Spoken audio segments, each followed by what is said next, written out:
The other day, I was walking around my neighborhood, and out of the corner of my eye, I saw a slender man shouldering some sort of bag on the left side of his body. As he turned to reveal its large open top and parallel handles, two distinct characteristics of tote bags, one word pedestalized itself in my mind: performative.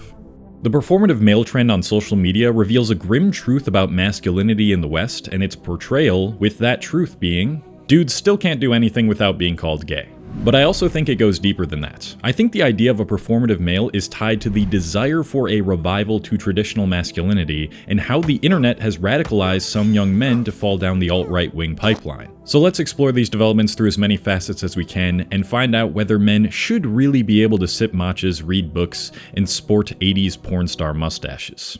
At the heart of this issue lies a question with many different answers. What makes something performative? A general definition will tell you that being performative means you are doing something insincerely or inauthentically. When you have to force out a version of yourself that doesn't feel natural in order to appeal to someone else's gaze, whether that be an individual or the collective societal gaze as a whole, you are putting on a performance. Social media has created a stage for everyone to be constantly performing and competing on. And we know this because were it to not exist, we'd never see someone frolicking around in the rain or on the streets and potentially disrupting traffic just to get some likes and views. There is undeniably some performance to this, but here's where the formal definition of performative gets tricky. It's nearly impossible to narrow down what authenticity really is. For example, maybe you're like me and when you're with your parents, you're a bit quieter and reserved than you are when you're with, let's say, some close friends. When you're with your friends, your personality really shines and more of your interests and weird quirks naturally come out. Does that mean you're being inauthentic, aka performative, when you're with your parents? Are you intentionally suppressing your more erratic sides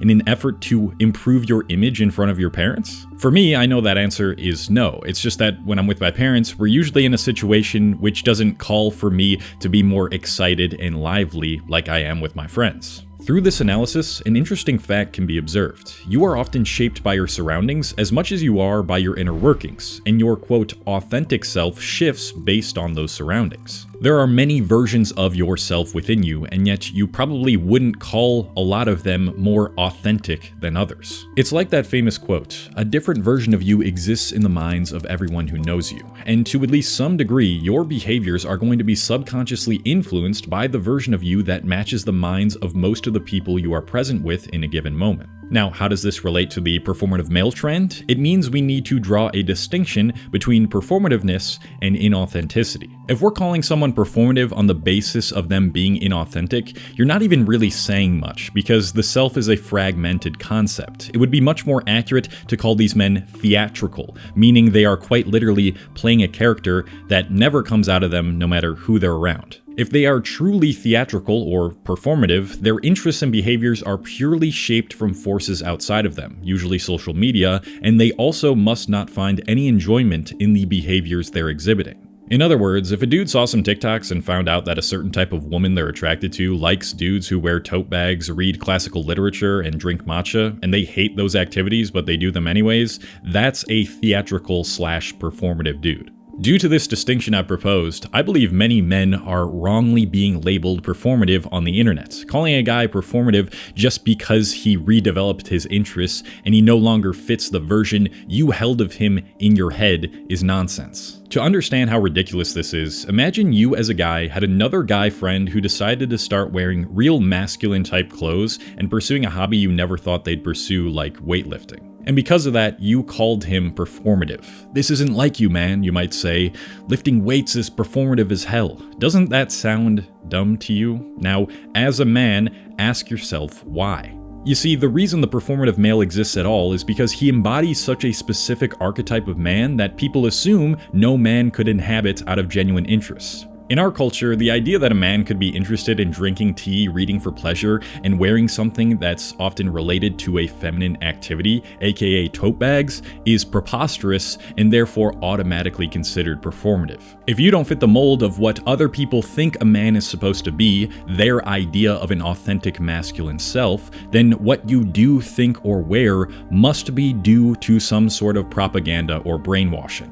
Very ironic if you think about it, because who gave them their idea of an authentic masculine self? Mostly someone else. Don't get me wrong, I'm not a hyper-individualist supporter. A society needs to hold similar values if its citizens are to cooperate and function optimally. But in the case of growing out a mustache, sipping grass-flavored tea, and listening to a female indie artist, maybe it's okay if some dudes prefer that over drinking beer and watching football? And now that we've made our way to the societal aspect of this discussion, we need to talk about how the rise in the idea of a performative male aligns with the rise in discourse about men being feminized in modern society.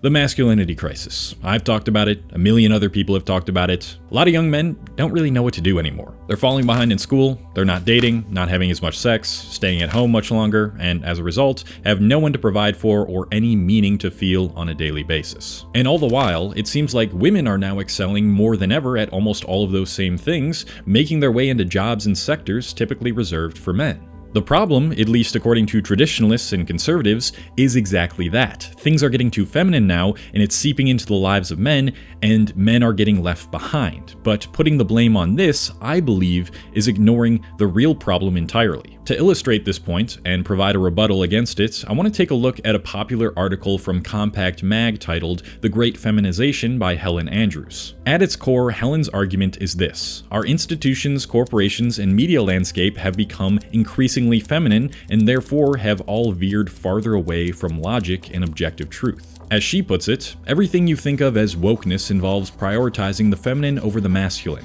empathy over rationality, safety over risk, cohesion over competition. To me, that sounds like a contradiction. They believe we need to bring back conformity and homogeneity more than any other political group, and yet they find that cohesion is infecting our culture and making it more feminine? I don't know, maybe we're functioning off of two completely different definitions of the word cohesion, and someone can explain that to me a little bit better in the comments. But secondly, and most importantly, is this constant theme in the piece that rationality is an inherently masculine trait. To elaborate on her point, she continues, the most important sex difference in group dynamics is attitude to conflict. In short, men wage conflict openly, while women covertly undermine or ostracize their enemies. This is a sweeping generalization with no basis for its claim, and it reveals the large bias that a lot of conservatives have towards a society where men rule over women and exhibit primarily traditionally masculine traits. While yes, men tend to be physically more aggressive during conflicts, they are also just as likely to use covert tactics to undermine and ostracize people they don't like. It really depends on the context. In corporate environments, both men and women aren't going to resort to physical direct violence to resolve conflict, and therefore, the idea that more women being in positions of power in the workplace is going to somehow make conflicts snowball instead of be resolved the way they used to when men dominated these spaces is kind of ridiculous. But perhaps the most stark passage of them all that really highlights the author's bias is this. The field that frightens me most is the law. All of us depend on a functioning legal system, and to be blunt, the rule of law will not survive the legal profession becoming majority female. The rule of law is not just about writing rules down. It means following them even when they yield an outcome that tug at your heartstrings or runs contrary to your gut sense of which party is more sympathetic. Bruh, the idea that being objective in the face of intuitive sympathy is inherently masculine is a wild take. The rule of law doesn't depend on testosterone levels, it depends on the integrity of the institutions enforcing it. There's nothing intrinsically male about fairness, just as there's nothing intrinsically female about compassion, and framing empathy as a threat to justice is a rhetorical sleight of hand meant to preserve a nostalgic idea of hierarchy. It assumes that logic and emotion are opposites rather than complementary parts of human decision-making, when the reality is, a balance between the two usually produces the best outcomes. When we use empathy, we can better understand the context behind a person's behaviors, but when we also pair that with logic, it ensures we're not letting that context rouse us from objective consistency. To say that one corrupts the other is to misunderstand both, but this is why conservatism is so alluring and appealing to young men right now. Not just because the left has done a pretty awful job at being sympathetic to men and giving them encouragement to progress and achieve great things, but also because conservatism establishes a clear, tangible enemy, a reason for why men feel so lost and purposeless, which is feminization. And the far right was the first to provide at least some semblance of a solution or a way out of struggling, which is to mold yourself in the image of a traditional masculine ideal. As more women enter historically male-dominated fields, the culture of those fields inevitably changes, and for some, that shift feels like erosion rather than evolution. But instead of confronting why they feel displaced, many interpret the discomfort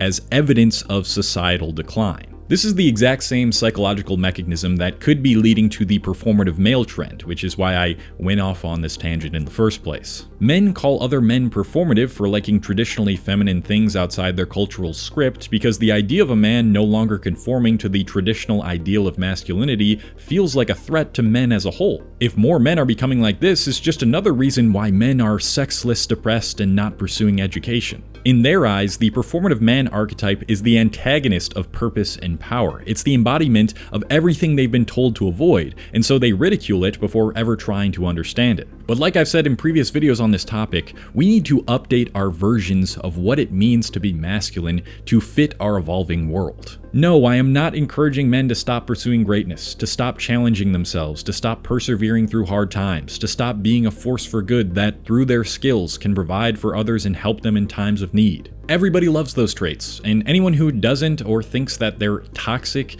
clearly has a bias towards hating men. What I'm saying is that maybe we need to expand our definitions of what men should and shouldn't do and stop ridiculing men for breaking the traditional script the same way that women have been doing that for themselves over the past century to gain more autonomy and opportunities. The oppression and purposelessness you feel isn't because other dudes are wearing tote bags or, God forbid, educating themselves through literature.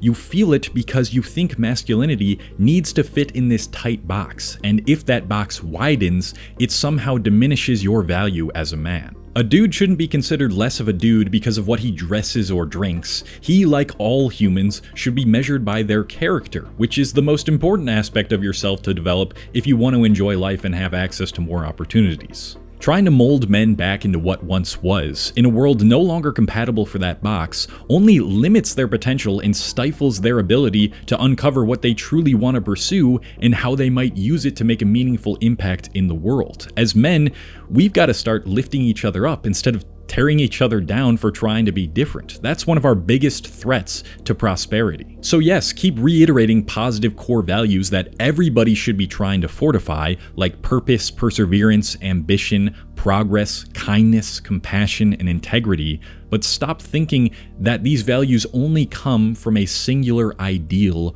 or archetype of man. Let me know what you think, whether you agree or disagree with what I say in the comments. If you enjoyed this video, you might like my masculinity crisis video, which is a similar theme, similar message as this video. And that's it. Thank you for watching.